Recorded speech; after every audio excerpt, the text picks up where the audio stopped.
Salve, salve, excelentíssimos e excelentíssimas! Chegou a hora, a última aula do módulo 1. Teoria, prática, mais prática.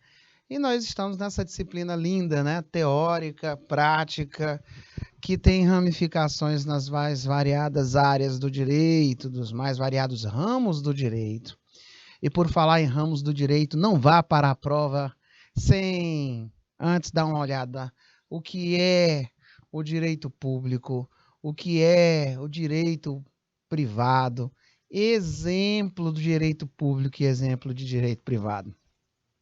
Não vá para a prova sem saber o que é direito objetivo, direito subjetivo, e aproveita para falar sobre o justnaturalismo e o justpositivismo. Olha aí, mais questões de prova. Tá? Sempre é muito bom estar trabalhando com vocês. Já estou com saudades da galerinha de início do módulo 1, mas vamos nos encontrar aí a partir de quarta-feira, segundo a professora Sandra Mota colocou ali para nós. E já vamos estar trabalhando aí com Constitucional e Direito Civil, aqui no módulo 2, com vocês. Vamos lá trabalhar, meus ilustres? Vamos lá, juntinhos, a partir de agora, com mais dicas, e eu quero ver aí o comportamento da turma. Olha só, vocês lembram que eu estava falando sobre, não é, a escola dogmática, exegética? Com toda certeza é uma questão de prova. Ela vai pedir para que você fale sobre, né, a questão de exatamente, questão de prova. Até o Monteiro tá ali. Potássio, kkkk. É questão de prova. Theo, tu vai ver. Na hora que você abrir a prova, você vai dizer assim, rapaz, bem que o Natel falou. Aí pronto, é só partir para o abraço, curtir o Nath Paredão e cantar aí, né? Muito alegre, porque a prova vai ser show. Tá bom? Depois vocês me digam, viu, gente? Você aí, de todos os lugares, tá? Vocês, por favor, me digam aí, vocês que vão fazer a nossa prova, se eu estava mentindo. O professor é a cara da prova. Quem assiste a aula, quem faz as tarefas, a tanta que fica para casa, como aquela do meio da aula, hora de praticar, né? E fica atento ao que o Theo Monteiro está dizendo ali, famoso bizu da prova, exatamente. É só colar que é sucesso. Então, vamos para mais uma? Vamos lá. Vamos supor que, de repente, nós tivéssemos isso aí, ó. Caracterize a escola dogmática. Nós sabemos que a escola exegética ou dogmática, né? Já falamos no primeiro momento da nossa aula, o período que ela teve ampla divulgação, e nós vimos o que é que ela defendia. A ideia principal dos juristas dessa escola consiste no fato de que o intérprete deve apenas buscar a chamada mens legislatória. Colocou isso na prova, é a palavra-chave. Tá? Fato de que o intérprete, o juiz, né, deve apenas buscar a mens legislatória, ou seja, a vontade do legislador. O que ele queria dizer ao elaborar a lei? Desse modo, não importará se a sociedade mudou ou evoluiu. Professor, então estou falando da escola da exegese. Exatamente. A escola da exegese. Ele não estava nem aí para saber se a sociedade iria avançar ou não iria avançar. Ele dizia que a lei era perfeita, era obra acabada, né, completa. Tá bom? Desse modo, não importava se a sociedade mudou ou evoluiu, a interpretação será sempre aquela voltada ao passado, à época da elaboração da norma. Por essa razão, o método utilizado era o gramatical ou literal. Olha aí, outra palavra que você tem que colocar lá na prova, tá? Pois, para esses teóricos, as palavras carregavam a vontade originária do legislador. Essa escola não aceitava quaisquer outras fontes, senão a própria lei. E esta representava todo o direito existente. Havia, contudo, o endeusamento das codificações, que eram consideradas obras perfeitas e completas, não se aventando a possibilidade de lacunas ou a atividade criativa da jurisprudência. Pronto, tá aí, mais uma dica de prova. Pediu para falar sobre a escola exegética dogmática, ou pediu para falar sobre caracterizações, ou pediu para marcar. Esses pontos são pontos comuns que qualquer um que tenha elaborado uma questão desse nível, ele vai ter que lograr êxito sabendo desses pontos cruciais. Certinho? Uma eu faço, a outra você faz. Vamos lá para a próxima. Tá? Não esquece que aqui você tem que falar de um exemplo. Tá? Não esquece disso. Tem que falar de um exemplo. Vamos treinar? Vamos pesquisar? Abra aí suas anotações, né? Verifique aí junto com os nossos ilustríssimos professores, que também tem vários aí que são bacharéis, são advogados, advogadas, tá? E vamos verificar como é que sai a resposta. Quero ver aí de onde vem a primeira resposta e a qualidade da mesma. 2 minutos na tela para essa revisão de hoje.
Autolongar, parabéns aí.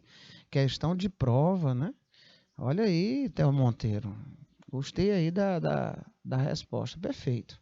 Então, Machado assim conceitua a fonte do direito. Ele diz que a fonte de uma coisa é o lugar de onde surge essa coisa, o lugar de onde ela nasce. Assim, a fonte do direito é aquilo que o produz, é algo de onde nasce o direito. Para que se possa dizer o que é fonte do direito, é necessário que se saiba de qual direito. Fonte do direito nada mais é do que a origem do direito, suas raízes históricas, de onde se cria. Olha aqui, ó, a própria questão já vai trazendo fonte material e como se aplica as ferramentas, né? Fonte formal, né? Ou seja, o processo de produção das normas. E ele pede para que você cite as fontes do direito e dê um exemplo. Nós temos aí vários exemplos, vários, tá? E os meninos lá de Alto Longar disseram ali para nós, né? Leis, costumes, doutrina, jurisprudência, analogia, princípio geral do direito, equidade, tá? Olha aí como vocês estão acobertados de razão, tá? Então, são fontes do direito, as leis, os costumes, a jurisprudência, doutrina, analogia, princípio geral do direito e equidade. Muito bem. Vamos lá. São essas as fontes, né? Então, marcou aí o que são as fontes. Olha o que é que eu trouxe. As leis. As leis são as normas ou o conjunto de normas jurídicas criadas através de processos próprios, né? Tem que ser legislado. Tem que passar por toda uma tramitação com previsibilidade legal. Passou por toda essa tramitação, visualizou as questões se é constitucional, inconstitucional, né?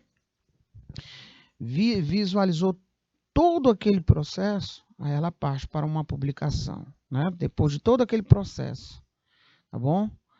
Tem veto, não tem veto, aprofundado, muda o texto, aprofunda, tal, tudo. Aí, ótimo, beleza.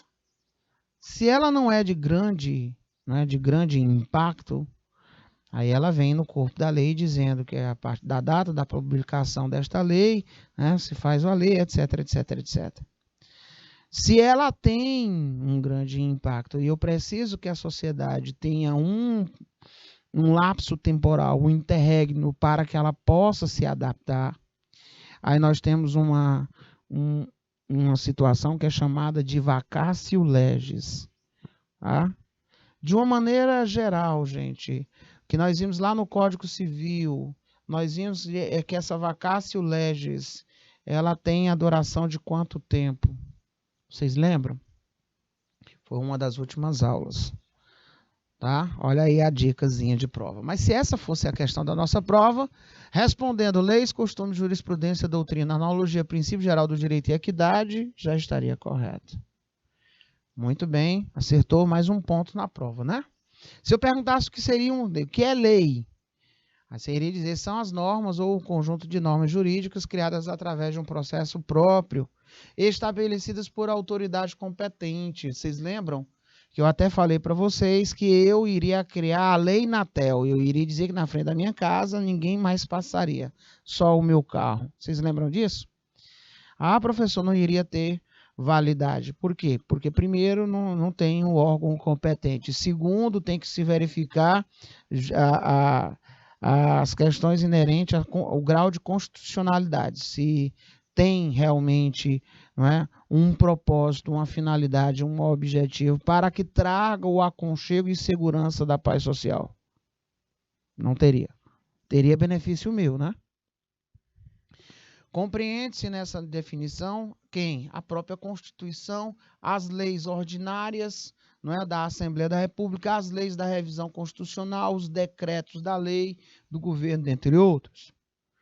Na ocasião, estudamos o que era costume, prática reiterada, constante e de altíssima relevância social, tida como imprescindível por para a sociedade. Na ocasião, falamos sobre o direito consuetudinário, vocês lembram disso? Prática constante, socialmente adotada, acompanhada de um sentimento ou convicção generalizados da sua obrigatoriedade. Tá? Doutrina, pareceres e opiniões desenvolvidas pelos jurisconsultos, os grandes estudiosos, sobre a interpretação e a aplicação do direito. Falei até para vocês que dos livros, as doutrinas são os livros mais bem valorizados. Analogia, são caros, né? é fonte formal imediata do direito, utilizada com a finalidade de integração da lei, ou seja, a aplicação de dispositivos legais relativos a casos análogos, ante a ausência de normas que regulem o caso concretamente apresentado, a apreciação jurisdicional, a que se denomina anomia. E aqui eu coloquei só a título de exemplificação, dois, né? Dois. Falei aí sobre as leis, tal, tudo bacana. Mas se você já citasse ali, ó, lei tal, né? Com certeza já estaria fechado aí com a questão da prova. Como são classificadas as fontes do direito, turma? Cuidado, viu? Ele agora está querendo saber a classificação das fontes do direito. Bom, isso pode aparecer na prova de duas maneiras. Pode trazer um texto em anexo, né? Trazendo aí a cada um dos itens a serem observados, tá? Aí ele vai te dizer, podemos inferir a questão sobre a fonte do direito, dada a sua importância e relevância, assim, classificações do direito. Ou uma pergunta para a nossa prova, assim, direta, não é? Sem um rodear, um rodopio, tá? Por quê? Porque você vai poder visualizar as fontes do direito. E aí, como é que você poderia classificar as fontes do direito? O Theo Monteiro está dizendo que tem a lei Natel, parágrafo único. Todos devem estudar direito bem direitinho. Grande Theo Monteiro. Gostei dessa daí, vou anotar, viu? Ele coloca um bocado dessas coisinhas aí, né? Nath Paredão. Falou, meu amigo. Um forte abraço, querido. Gente, vamos deixar 2 minutinhos aí para a pesquisa da questão.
Oh, que bom! Voltamos, professor. Cadê as minhas respostas? Ficaram com dúvidas nessa daí?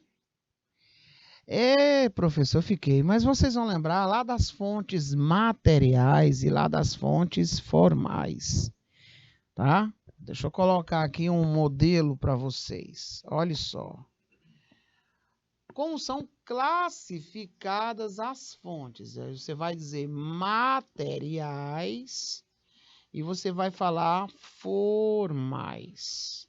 Sendo que na qualidade de fontes materiais, você vai dizer que são os fatores que criam o direito, as causas, né? E aí você tem a situação chamada de, presta atenção, fontes imediatas, o Estado, e fontes mediatas, a sociedade. Já nas fontes formais, exatamente, nas fontes formais, você tem as fontes formais, ó. Quando você ouvir falar isso na prova, classificação, você vai dizer, ó, fontes materiais, que são os fatores que criam as causas, tá? Lembra lá, quais são os 3 elementos, ó, questão de prova. Quais são os 3 elementos da teoria da tridimensionalidade do direito de Miguel Reale? Quais são os 3 elementos da teoria da tridimensionalidade? Fato social, vocês lembram lá? Tem lá o fato social, tem o valor, né? Os valores. E aí tem a norma. Eu dei até, deixa eu ver, falamos sobre a Maria da Penha, falamos a lei do inquilinato, tá? Nós falamos essa teoria da tridimensionalidade. Então, se ele vai falar teoria da tridimensionalidade, ele pode te trazer um texto para você identificar fato social, os valores e as normas, ou ele pode te perguntar na cara, né? Mediante um texto e consoante a teoria da tridimensionalidade do direito por Miguel Reale, quais são os elementos, né, possíveis de identificar no texto em anexo. Aí você iria lembrar desses 3. Então tá aqui, ó. Fontes materiais, você vai lembrar dos fatores que criam o direito, as causas. Pode ser mediatas e imediatas. Imediatas, o Estado. Mediatas, a sociedade. As formais são as ferramentas pelas quais as normas chegam até o conhecimento da sociedade. As imediatas, nós temos aí a lei, os livros e etc. As mediatas, jurisprudência, doutrina. Cuidado, aí é a classificação, tá bom? Exatamente, Theo. E eu gostei ali do pessoal de Capitão de Campos, né? Perfeito, tá? Eu vi ali a participação dos senhores. Então, cuidado para não confundir esta daí que nós terminamos de visualizar, tá? Com essa daqui, ó. Ele perguntou, ó, olha aí, ó. Cite as fontes do direito. Aqui você vai citar as fontes do direito. Você vai dizer aí que são os costumes, leis, doutrinas, jurisprudência, analogia, princípios gerais do direito e equidade, tá? E aí exemplificar. A outra pediu para você classificar. Bacana. Vamos relembrar aqui algumas cositas. Vamos lá? O conceito do direito natural e do direito positivo. Quando se falar na prova em direito natural e direito positivo, senhores, seja na prova de introdução ao estudo do direito, seja em qualquer outra área do direito específica que você esteja trabalhando com direito natural e direito positivo, direito subjetivo, tá? Você vai lembrar que das suas características, tá? Você vai lembrar nas suas características. Por exemplo, o direito natural, segundo esses estudiosos aqui, é a doutrina idealista do direito que enxerga ao lado, ou melhor, acima do direito positivo, algumas normas, presta atenção o que é que vai acontecer, imutáveis e de observância obrigatória, postas por uma autoridade supra-humana, que seria a natureza, Deus ou a razão humana. Vocês vão verificar que veio aí esse princípio filosófico, e aí vai pairando até na questão iluminista, né? onde ele pauta na razão. Bacana? Como veremos adiante. As normas jusnaturais se dão a conhecer por meio das leis naturais que, em conjunto, formam o que se chama de ordem natural. Então, exatamente, Theo Monteiro, justnaturalismo e justpositivismo, né? Então, o primeiro item que você tem que lembrar é isso. Ele está acima do direito positivo, né? E as suas características. Hans Kelsen, ele diz que as normas imutáveis da doutrina do direito natural apenas podem ser as leis naturais. Professor, então não é um direito dos homens, né? Direito posto. O direito natural pode ser definido como aquele estabelecido por algo que se encontra em uma posição superior à do homem, como, por exemplo, a natureza ou Deus. Tal direito, presta atenção, imutável e possui eficácia universal. Então tá aí. Primeira coisinha que vão tentar te confundir é sobre essas características. E aí você vai lembrar tranquilamente as características da imutabilidade, da universalidade, né, das leis naturais, tá? Aí você vai estar falando do direito natural. Na ocasião, até falei sobre a questão de beber água, da questão da vida. Eu falei isso aqui para vocês, tá bom?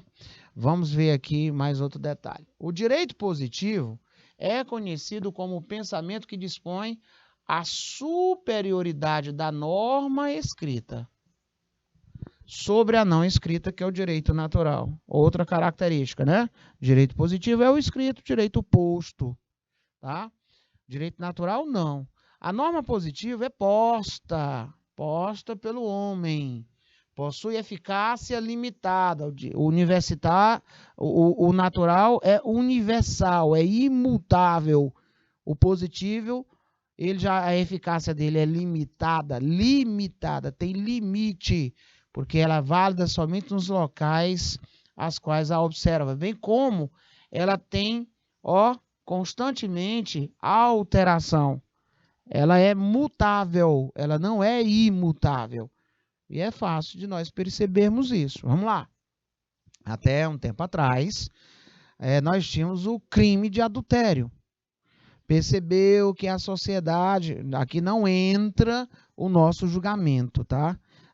Nós vamos olhar aqui friamente. O que aconteceu? A sociedade, ela evoluiu para uma relação multiafetiva, tá?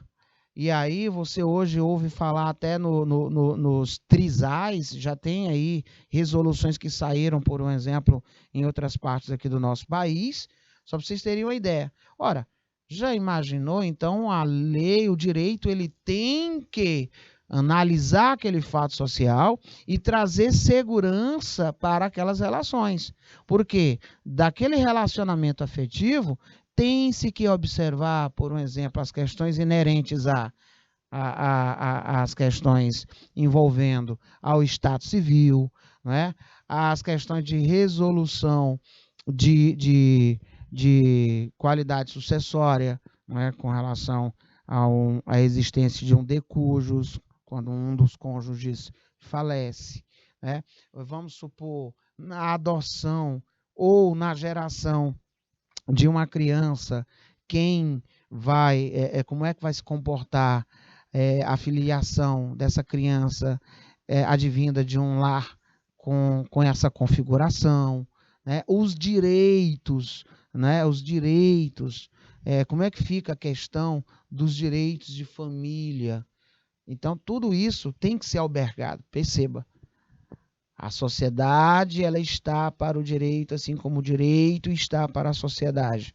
O direito, ele é uma importante ferramenta de trazer a manutenção e previsibilidade da paz social, para que se tenha um tratamento urbânico justo, se faça justiça.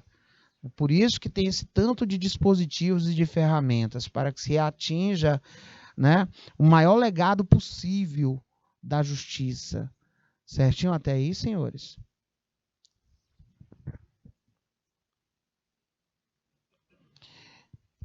Bacana. Vamos lá. Os positivistas defendem que o direito positivo, olha aqui, ó, defendem que o direito positivo, ele é o único capaz de dizer o direito, conforme menciona Tércio Sampaio Ferraz Júnior, tá? Ele diz isso lá no livro dele, Introdução ao Estudo do Direito. A tese de que só existe direito positivo, só existe um direito, o positivo, nos termos expostos, é o fundamento do chamado positivismo jurídico, só para vocês terem uma ideia, né? Tá bom? Aí aqui nós terminamos de ver. Aqui eu repeti esses slides para depois vocês marcarem as características, tá? Então vamos lá. Sendo assim, lá se vem a primeira pergunta e vamos deixar um tempinho para vocês pesquisarem. Vamos ver se vocês estão prestando atenção. O que é direito natural? Tá lá na nossa prova, de repente vem lá, o que é direito natural? O que você responderia? 2 minutos na tela.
Vamos lá, vamos lá, vamos lá.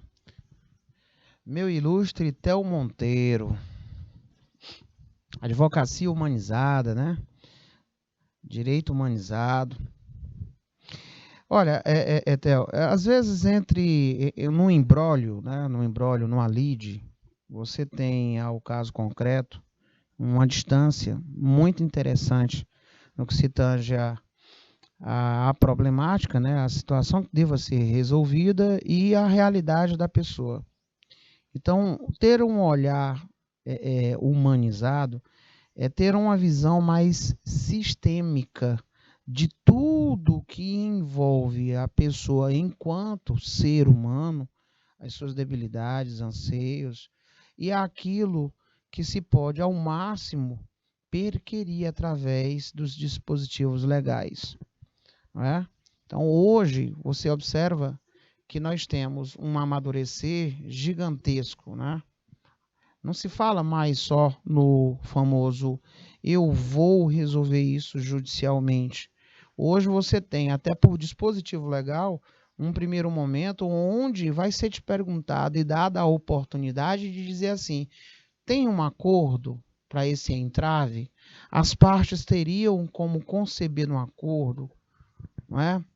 Os doutores, os advogados aqui em questão, teria como visualizarmos um acordo? Me tragam aí algo palpável para tentarmos resolver isso da melhor forma possível, né? Seria uma das saídas, né? Então, você hoje observa muito o compliance, você observa muito a advocacia 5.0, tá? E hoje nós podemos dizer que o que mais vai ser visto na sociedade são aqueles que conseguem ser os famosos mediadores, estão hoje ativos e proativos, né? Nos tribunais, nas defensorias, você consegue visualizar isso. Então, hoje, não é que eu vá colocar corpo mole para resolver algo, mas tem tantas outras formas dispositivadas que conseguem dirimir, não é? A problemática, dirimir as expectativas, dirimir as decepções, os prejuízos emocionais, sobretudo os emocionais, que não tem um quanto indenizatório que chegue, né, para se aplacar a dor, né, a dor, o lado emocional, e hoje se fala muito nessas questões mais humanizadas, olhando com um firme propósito, uma sistematização, né, para que se possa realmente albergar todos os pontos, né, positivos, negativos, e se possa dar uma solução que se aprimore, né, ao lado de cada um de nós, seres humanos. Mais ou menos isso, viu, meu ilustre? Isso realmente é algo fantástico. Eu costumo dizer que o profissional do futuro não é aquele que vai ganhar tantas quantas leads lá nos tribunais, mas sim aquele que vai conseguir galgar o maior número possível de êxito, né, em situações exitosas da resolução antes do processo. Com certeza, nós já temos profissionais de ponta aqui no Brasil. Segmentos e mais segmentos assim. O direito natural, senhores, é a ideia universal de justiça. É o conjunto de normas e direitos que já nascem incorporados ao homem, como o direito à vida, por um exemplo. Pode ser entendido como os princípios do direito e é também chamado de justnaturalismo, que foi o que o Theo Monteiro colocou aí para nós, né? Diferente do que se entende pelo nome, não são apenas as leis da natureza que fazem parte do conjunto das normas jurídicas naturais, gente. O direito natural tem seus valores estabelecidos por ordem divina, assim como pela razão, tá? A origem, nós vimos nós vimos isso em vários momentos das nossas aulas. Vamos lá. O estudo do direito natural teve suas primeiras manifestações lá quando nós estávamos falando da Grécia, lembram disso? Esses ditavam o direito natural enquanto as normas, né, não escritas, constituídas no mundo das ideias. Lá quando estudamos o direito romano, era a ordem natural das coisas, determinadas pelas leis da natureza. Quando nós estudamos durante a Idade Média, a relação entre o Estado e a Igreja influenciou a concepção do direito natural, gente, conhecido como as leis de Deus, tá? E agora, por último, quando abordamos o iluminismo, a fonte do direito natural se torna a razão. Certinho? Agora nós vamos para aquele momento, hora de praticar, resolvendo aí várias questões, meu diretor. E nós vamos aqui ver como estão os senhores nessa reta final, os últimos instantes, né, para o nosso módulo 1 acabar. O nosso próximo encontro que teremos, já iremos estar trabalhando com o módulo 2. Nós vamos ter aí disciplinas que nós vamos poder dar uma viajada muito legal, né, que é a questão constitucional e civil, tá? Constitucional civil. E nós estamos juntinhos, para visualizar como essa disciplina maravilhosa ela vai impactar no entendimento das demais. Vamos lá, senhores? Hora de praticar. Vamos revisar. E essa é a nossa deixa, né? Vamos ver aqui o primeiro, se todos estão prestando atenção. Vamos lá. 2 minutos na tela para essa questão.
Tamo junto, grande Theo Monteiro, sempre com curiosidades bem pertinentes. Parabéns, meu querido. A leitura está na ponta da agulha, que coisa maravilhosa, né?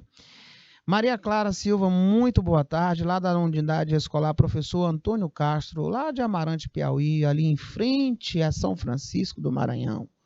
Conheço demais essa região, parte da minha família é dali, de São Francisco do Maranhão e daí, de Amarante. Forte abraço a todos.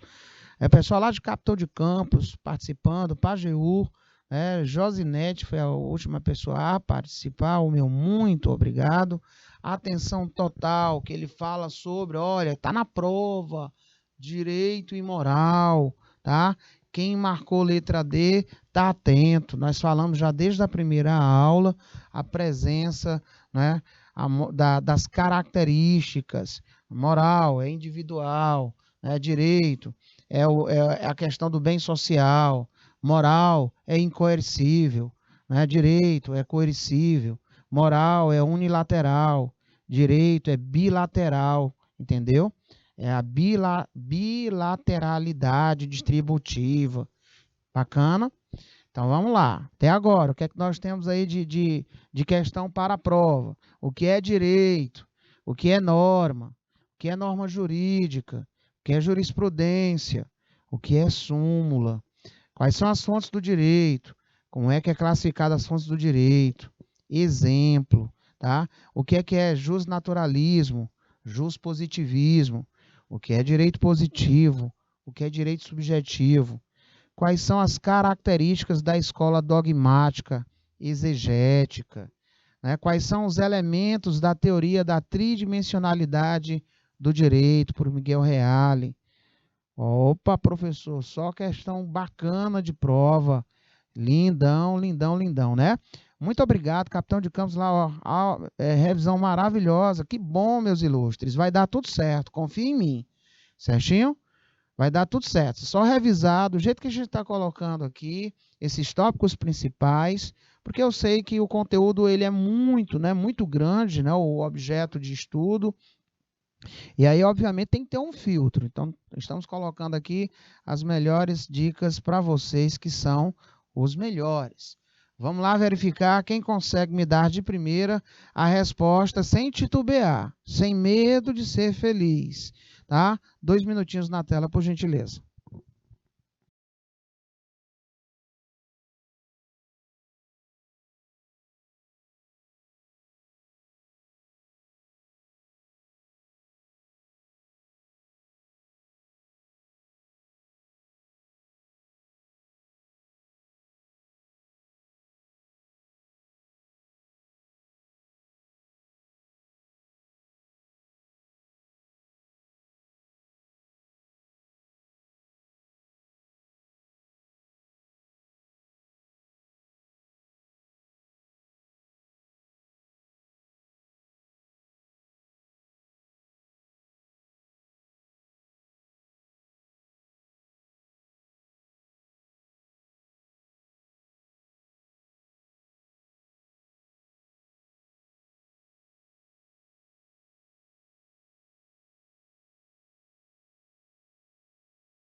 Muito bem, tá? Para você que marcou de primeira a nossa letra D, observou as questões teleológicas, sentido da lei deve ser considerada à luz dos seus objetos. Então vamos lá, gente. Até agora nós vimos o comportamento, né, do direito natural e do direito positivo. Então crava aí no caderno. Quais são as características do direito natural, do direito positivo? Que ele vai te fazer essa pergunta. Ele vai dizer lá, né? Se é instável, se é estável, se é mutável, se é imutável, tá bom? Então, com certeza, você vai sair bem dessa daí. Com certeza, você vai ver que tudo que é natural, ele parte para a estabilidade, ele passa para ser permanente, ele passa para a validade geral, ele é universal, Não esquece desses detalhes, tá bom? O positivo não, tá bom? O positivo não, tá bom? Então, professor, eu posso dizer que o direito natural ele é imutável? Com certeza. Professor, eu posso dizer que ele é variável? Não, ele é invariável. Quem é variável é o direito positivo, é o juspositivismo, não esqueçam disso. Olha aí, questão de prova, certinho? Nós vimos aí as questões, as características de direito e moral, tá? Com certeza vocês vão arrasar, né? Nós vimos as questões do Código Civil Napoleônico, as características lá de 1804. Olha outra questãozinha bacana de prova. Muito bem, grande Theo Monteiro. Eu tô vendo que só nota boa, né? Vamos ver se estão prestando atenção. Quais são os 3 elementos que eu falei da teoria da tridimensionalidade do direito, descrita por Miguel Reale? Coloca aí no chat, por gentileza. Quais são os 3 elementos, né, da teoria da tridimensionalidade do direito? Quais são os 3 elementos da teoria da tridimensionalidade do direito? O que vocês acham?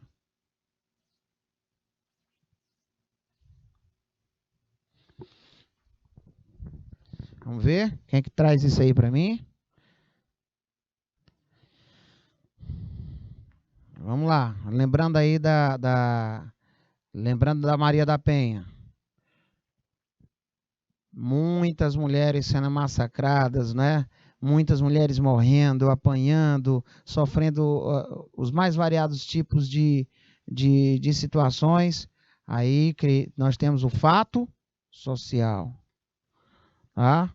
Depois, observado o fato social, o que é que vai albergar, o que é que vai ter que ter na sequência? A algeriza da sociedade. Os valores, não é não, gente? Os valores, certinho? Aí entra quem?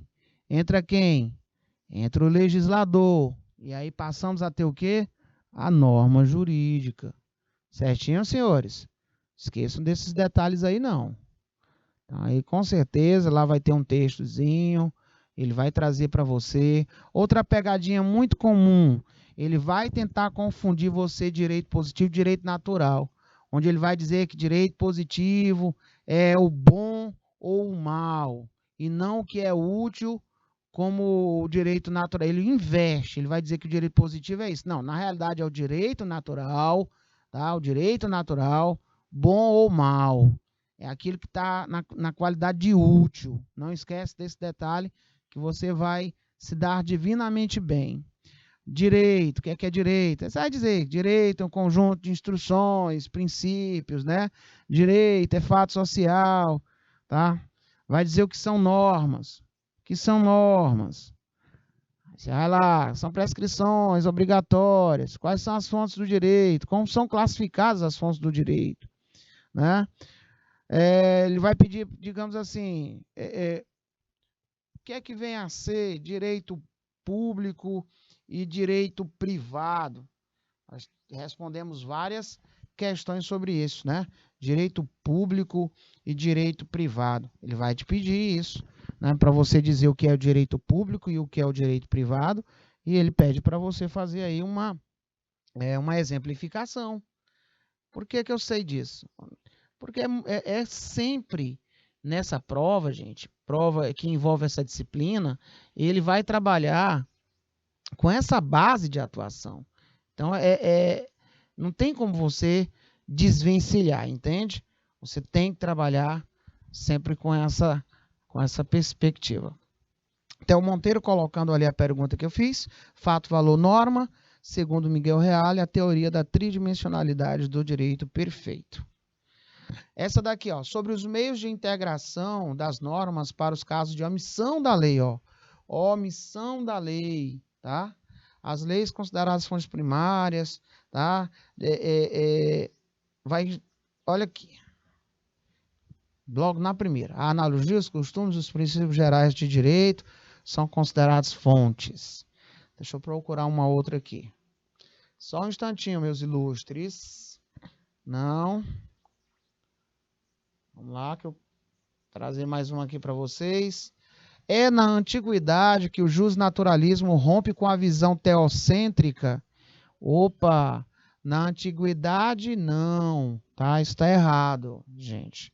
É na modernidade que o justnaturalismo rompe com a visão teocêntrica, tá? Deixa eu procurar mais outra aqui.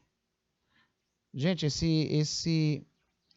não, mas coloquei aqui para falar sobre Rousseau e Hobbes, né?